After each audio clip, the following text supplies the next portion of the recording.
La ilaha illallah, cahaya tauhid yang nyata, membebaskan jiwa dari sembahan selainnya.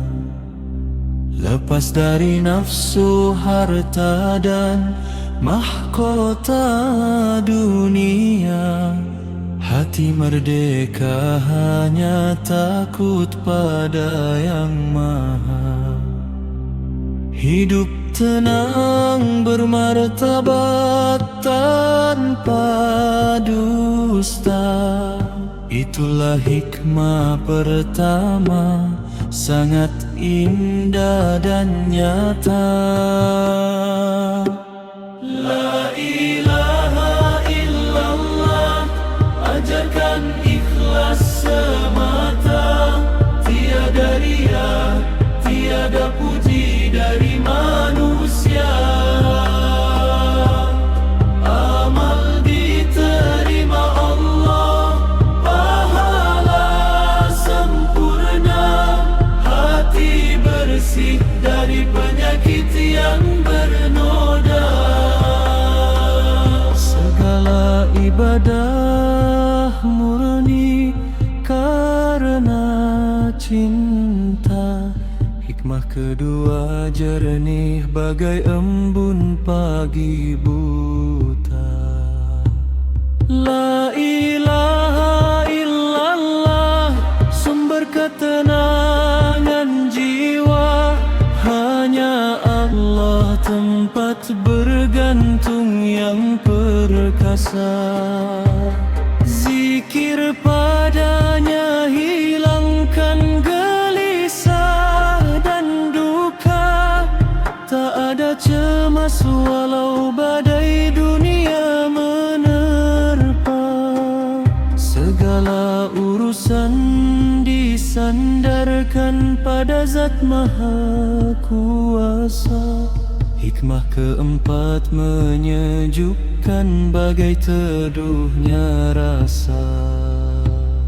La ilaha illallah, tanamkan optimis dan percaya, berani membela kebenaran, tak gentar menghadap bahaya. Pertolongan Allah dekat, jangan pernah putus asa. Setiap langkah baik jadi ibadah yang bernilai. Jujur, adil, peduli sesama tanpa pamrih dan sangka. Hikmah kelima membangun pribadi mulia dan utama. La ilaha illallah, pemersatu umat yang luka, tiada beda suku bangsa, hanya takwa yang membedakan derajat. Hilang rasis, fanatisme buta, dan permusuhan yang celaka. Semua bersaudara karena satu keyakinan dasar. Hikmah kedimul, rahmat bagi seluruh alam raya. La ilaha illallah, kunci surga yang terang benderang. Barang siapa mengakhirinya, bahagia tak bertepi lagi sirna. Maka hidupkan kalimat ini hingga ajal menjemput raga. Istiqamah dalam tauhid, jauhi dosa dan khilaf yang nyata. Hikmah ketujuh menjadi harapan bagi seluruh umat manusia.